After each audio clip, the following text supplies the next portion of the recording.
Hello, and welcome to this Call the Shots Director's Cut. I'm Mike from Jellyfielders, and I'm joined by Simon de Cintra. Say hello, Simon. Yes. Hello, Mike. Hi, everyone. How are you doing today? I'm doing okay. We've just been chatting about the weather, so we're still very British. Absolutely. Keep calm, carry on, and talk about the rain. Yeah. Yeah, Yeah. So no, I'm okay. I'm definitely on the okay side of not okay. I think I'm what I don't know about you, Mike, but what I'm hearing a lot is it's a bit up and down. yeah. I mean, How it's human I'm feeling. nature, but because we're just stuck now at home as best we possibly can be. Yeah. It just serves to magnify all your individual personal traits and thought Oh, processes, that's true. perhaps. Oh, that's very, Yeah. very true. Yes. The best we can Certainly. hope for, I guess, is some form of Stockholm syndrome, where we end up falling in love with ourselves. There's a film called that. I'm surprised they haven't put it on the TV. They put Contagion 2012 and various other disaster films. So the Stockholm Syndrome, I think it's called. Anyway, yeah, I'm surprised that hasn't been put on. Maybe it has. Mr. Trick there, I think. Mr. Trick. Yeah, yeah, Small talk aside, as interesting as the weather is, of course, please tell the viewers about who you are and what you do. yeah. Thanks. So my corporate background is in finance. So I had nearly 10 years with American Express, and then beware because in my I think mid-30s, mid to late 30s, I had a premature midlife crisis, as my friends called it, and I went off to drama school to train as an actor. Um, and it was while I was there that actually a few light bulbs went off in my head that the way actors train was one very different to I think how I imagined when I actually got there, but also in business how some of those techniques would be really useful. So I then also, as well as being a jobbing actor, embarked on a career back in the corporate world, but in training and development, particularly to help people be more confident, actually not playing a part, but being themselves. You know, when they need to make a point during meetings, do presentations, or actually just influence others. And for the last 12 or so years, I've been doing that. I'm really lucky across the world, in business schools, on MBA programs, but also with clients in the corporate world. So that's what I do. Still do a bit of acting. I'm a playwright, and Mike, you came and filmed my first play, Yep, Bed um, 7, yes, very good. Grade 7.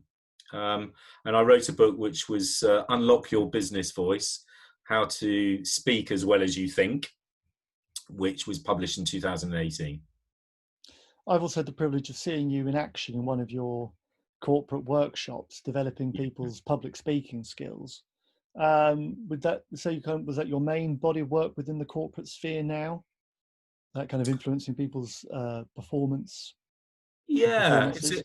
do you know, it's an interesting word, performance, because it can put people off. I'm always very cautious not to overplay being an actor, because really the people I love working with, I would say, are a, a little bit like me, sort of reluctant introverts. Hmm. I can do a really good impression of an extrovert for about a day running a workshop, and then I'm absolutely shattered because my battery is completely drained. So amongst all this, I've never stopped being an introvert who's, you know, probably happiest reading or reflecting on my own. But I have found ways I've had to of being more comfortable with it, and that's what I wanted to share. And they're often the people I find I can help the most. It's interesting, really, when, as a filmmaker myself, there's only so much you realize when you want to run your own company and promote your own personal brand and your business brand. You have to be the face of yourself in many ways, but it doesn't Yeah, necessarily have to be so disconnected from who you really are. I suppose it's yeah, tapping into a part of you who's the kind of the best version of yourself you'd want to be in those situations, knowing you can retreat back to be your perhaps introverted self afterwards and find that balance in that way. yeah. It's a really good way of putting it. It's why I like to refer it. It's about fine tuning a switch. Sorry, you can't see what I'm doing. Fine tuning a switch, a dial. Sorry, turning a dial rather than flicking a switch. It's a volume knob. Yeah, it's a great way. It's a great way of putting it, Mike, because really the time we beat ourselves up the most is not because we haven't given a great performance, but because we haven't been ourselves. And I suppose it's interesting when people think back, that they're the times we most irritate ourselves. We go, why did I do that? That's not like me. Or, you know, I feel passionate about this. Why didn't I come across like that? And often it's because we try and perform rather than just trust ourselves to be ourselves. Yeah, I And suppose it's being comfortable with yourself, and especially if someone has come to see you to talk in public or to give a speech or make a presentation, remembering that they've come to see you. They're not come to judge you or to belittle you or to make you feel inadequate or to point out the mistakes you're making. They've come to see you, to hear you as an expert in your industry. And you can't really say anything wrong so much as you might just forget to leave a bit of important information out. And there's nothing really disastrous that can happen. no, because yeah, because there's a little bit of a mis idea often in our own minds. It's our inner monologue that sort of sits on our shoulder, and it does say, "I'm not going to be any good at this. I'm going to be judged." And actually, you can never turn it off. Or what you can do is acknowledge it and say what you've done. You replace it with, "I've got something I can share here. I do care about it. People will be interested in it," and that's what's important. There's also a lot of interesting sort of dilemma about the difference between content and delivery, Mm-hmm. because there's quite a lot of unhelpful stuff out there. You do need to have good content. You do get away with not having good Oh content. yeah, you can make something thin stretch out a little bit You if you don't can. say it in the right way. Afterwards, though, I would argue that you kind of end up being a little bit sort of, that was good, but I'm not sure why I liked it or what impact it's had. And in business, that's not what we're talking about. But having an impact is about being memorable. So content is important. I would say, though, the common mistake that I come across the most is that people forget that you have to connect to your content first. So if you want anybody else to connect with what you're saying, the hardest person ever for us to convince is ourselves. And I know that sounds obvious, but it's so true. Yeah. Because when you think about it, you stand up and you just think, if I'm trying to convince myself what is important. And I've heard some great speakers take an audience along by even saying, actually, when I first read this, I didn't buy it. I had to think really hard about it. And where I'm at now is I'm okay with it. And I accept as a business, it's something we have to do. Because quite often in business, content we have to share is a bit like that. And I bet you at the moment, there's a lot of that going on. Yeah, absolutely. I'm always reminded of an Eddie Izzard bit where he would say that it's not about what you say, it's all about how you say it. And if you say Yeah. things with enough confidence and enough presence and enough authority, perhaps, then even you will feel more confident in that, and people will respond accordingly. Yes. We'll come back we'll come along to any advice you might have for people in that situation. But I just wanted to ask, of all the work that you do, what is it that makes you most proud? What gives you the most job and pride satisfaction? Yeah. I think it's, so what's really great to hear at the time is I was dreading today. The Not thought this of, interview. no. But I was kind of, I knew that I should probably come to a day, let's say in a theatre, to talk about communication skills. But I wasn't, when I walked in, I was wondering what on earth is going to happen. And it's at the end when you get, actually, what I was worried about is I thought you were going to throw magic pills at me and say, do this and it will be all right. And actually what you've done is get out of the way and allowed me to explore things that I'm comfortable with and also where I'm not. So where that stretch is. So I leave here thinking it's worth persevering. So I don't leave necessarily as that you have cured me, thank you. But that I realise that I can do something about it and practice putting myself in that situation. Because a phrase I like is practice for progression, not perfection. Which, okay, I've bit of alliteration. I do still buy it Oh yeah. because very often we practice because, oh, I've got to get this right. Well, actually, what you've got to do is get it a bit more, make it move forward from the last time you did it. Because the reality is, you can't. I mean, perfection may or may not happen. Well, It's a bit dull if it does. perfection is an excuse not to try as well, because Oh yeah, I like you that. build up a false sense of perfection as a problem you're never going to overcome. So why bother Yeah, trying when you're never going to reach something that doesn't exist? Whereas, yeah, like I say, and also, the format in which you work in, there's a group of people, you're with colleagues, so there's a safety and a trust in that environment in which people are under.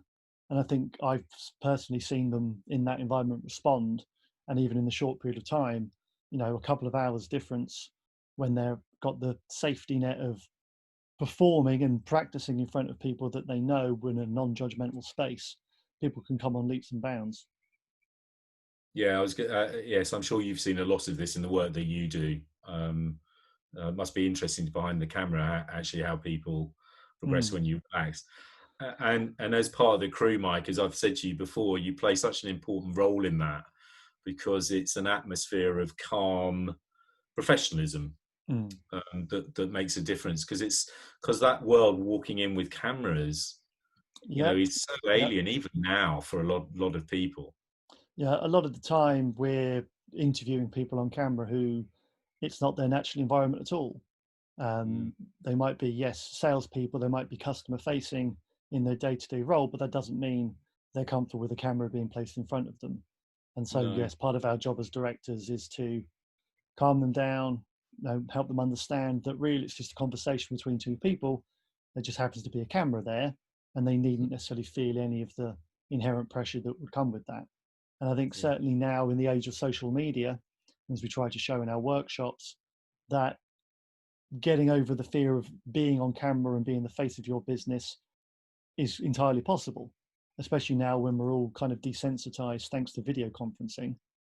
It's not the end of the world to look at yourself or to hear yourself. And it's second nature, really. I mean, how many of us can resist just a passing glance in a mirror?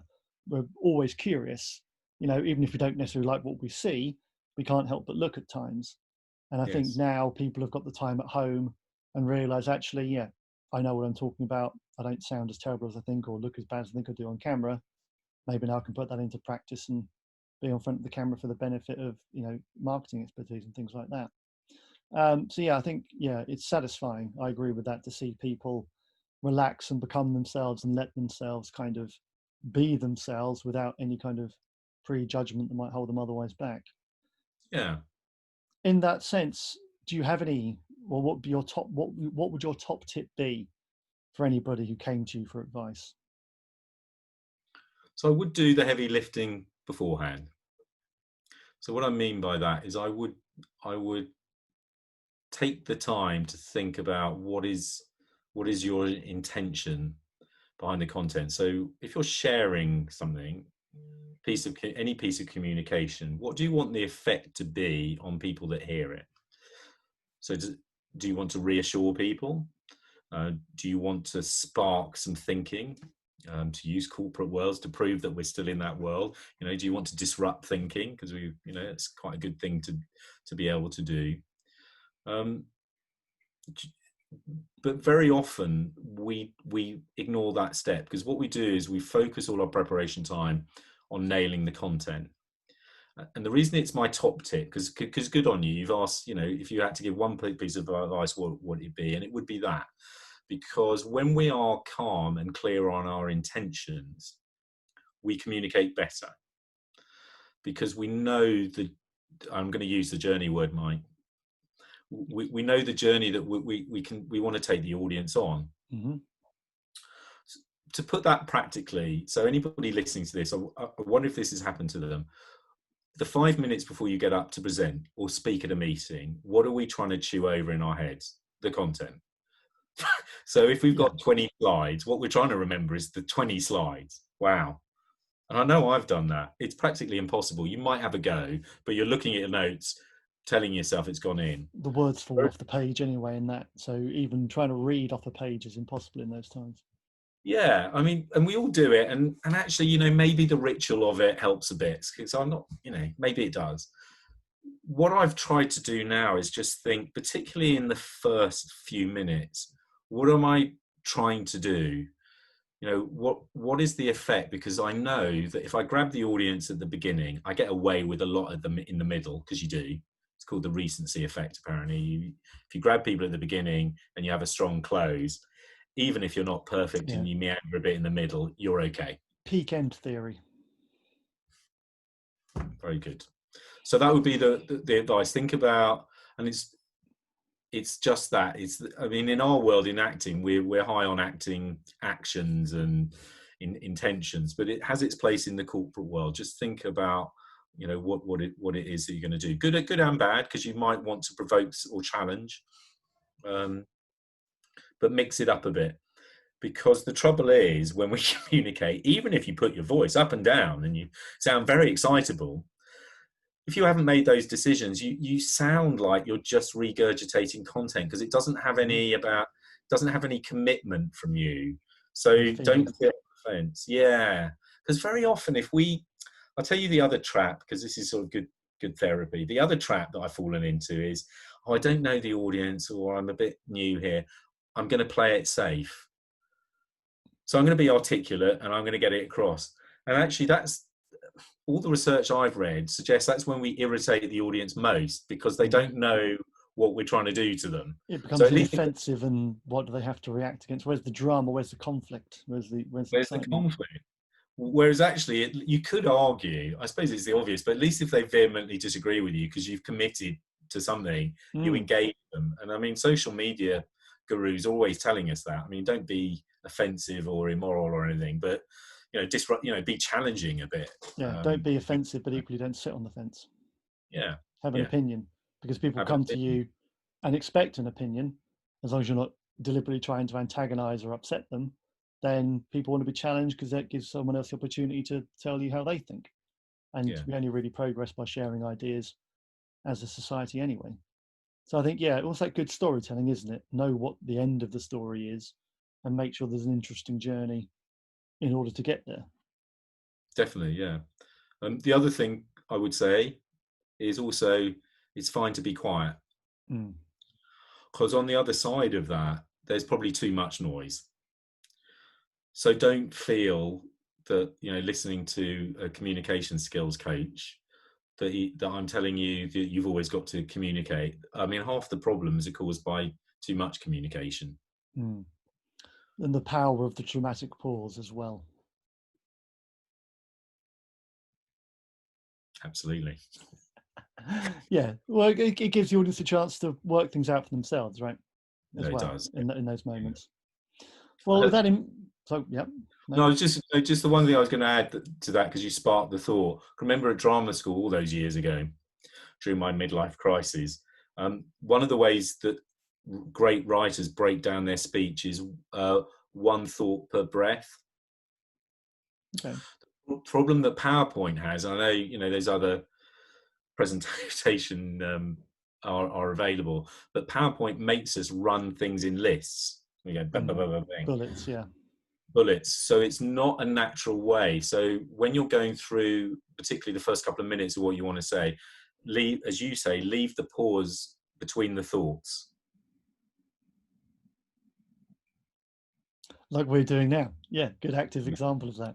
Fantastic. Yeah. On that thought then, how is it that people can find out more about you, or indeed support yourself and what you do?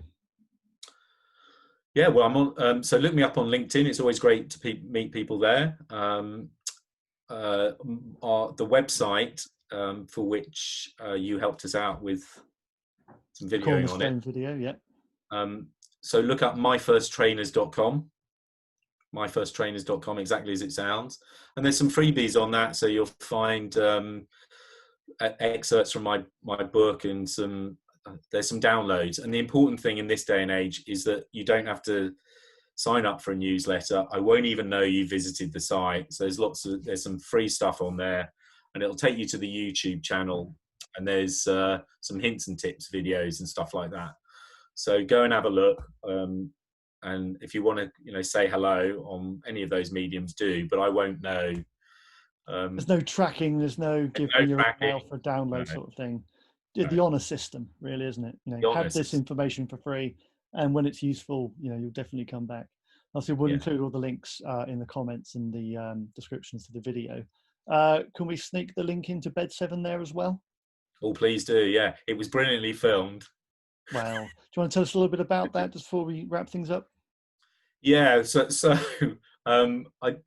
any profit that I make from the corporate work that I do goes into grassroots theatre, because that's my passion. Where it's harder to make a profit. The world of independent film is very much the same as that.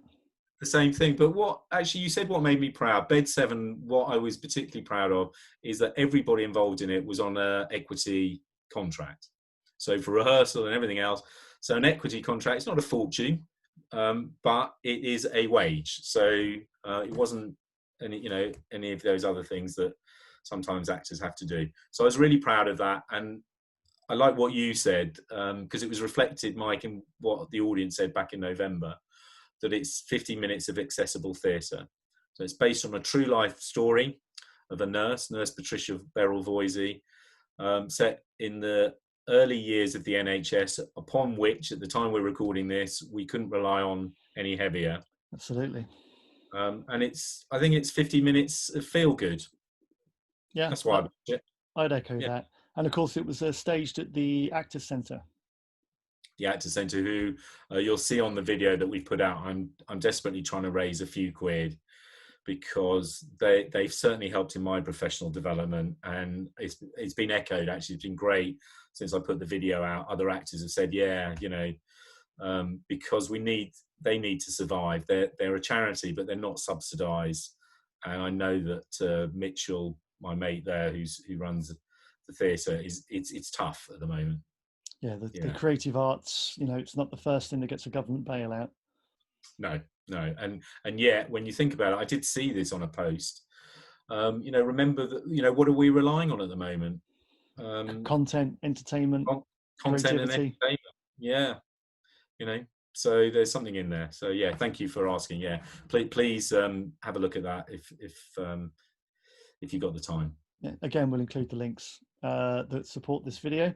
In the meantime, thank you very much indeed, Simon, for joining me on the call. No, pleasure. Thank you for inviting me, Mike. Not a problem. Stay safe, stay well, and thank you much indeed for watching, everyone. Thank you.